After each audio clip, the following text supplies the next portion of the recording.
से बड़ी खबर आ रही है कि कांग्रेस के प्रदेश अध्यक्ष गोविंद सिंह डोटासरा पीछे चल रहे हैं, गौरव वल्लभ भी पीछे चल रहे हैं। तो ये बड़ा सेटबैक है कांग्रेस का। जो पार्टी के कप्तान हैं वही वहाँ पे लक्ष्मणगढ़ से पीछे चल रहे हैं। गोविंद सिंह डोटासरा पीछे चल रहे हैं। एक बड़ा फैक्टर मध्य प्रदेश और छत्तीसगढ़ को लेकर के ये है, मध्य प्रदेश में 18 साल से भाजपा की सरकार है, तो एंटी इनकम्बेंसी जैसा कुछ नहीं दिख रहा है।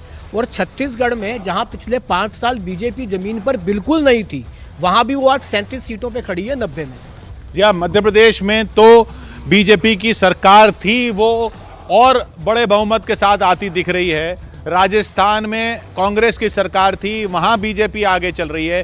छत्तीसगढ़ में बिल्कुल सही बात राजीव तुली जी ने कही कि 46 सीटों पर कांग्रेस जरूर बनी हुई है, लेकिन यहां पिछली बार प्रचंड बहुमत था। जो प्रचंड था ना वो इधर था।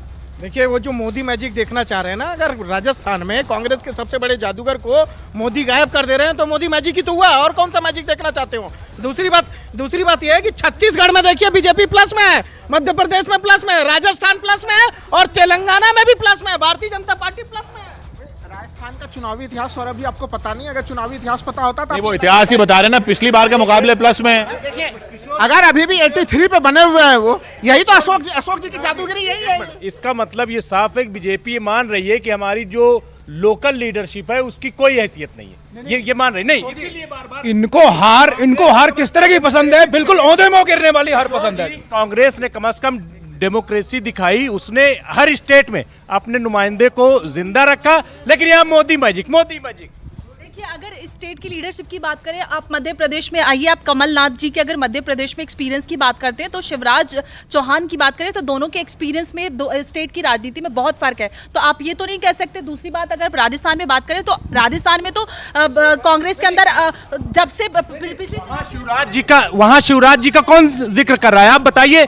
बार बार मोदी मैजिक। अभी जब हारेगी बीजेपी तब मोदी जी का नाम नहीं लेंगे, तब कहेंगे पूरे विश्व में मोदी मैजिक है। और अगर कहना चाहते हैं, ये जो मध्य प्रदेश की बात हो रही है, अभी मैं कह रहा हूँ शुरुआती रुझान है। और मैं एक नहीं, अब कितनी देर तक कहोगे शुरुआती रुझान?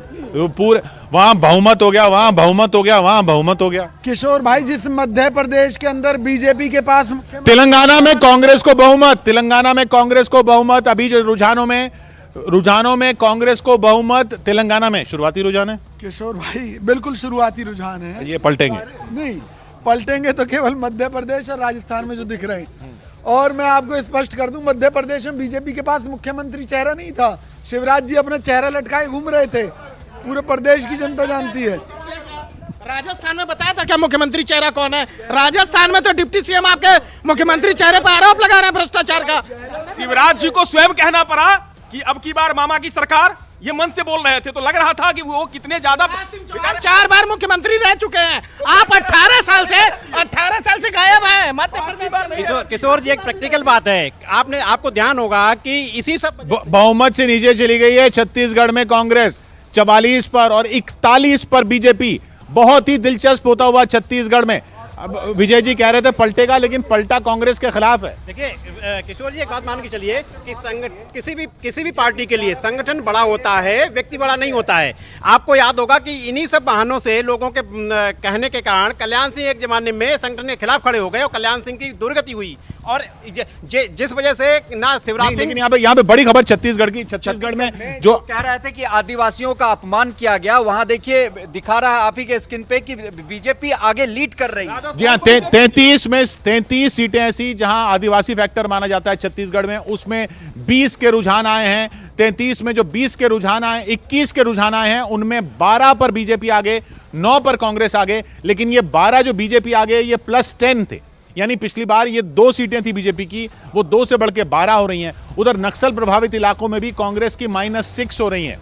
नक्सल प्रभावित इलाके और आदिवासी इलाके, वहां पर कांग्रेस को नुकसान हो रहा है। कांग्रेस 44 पर बहुमत के आंकड़े को क्रॉस कर गई थी, पीछे हो गई है, 41 पर बीजेपी आगे।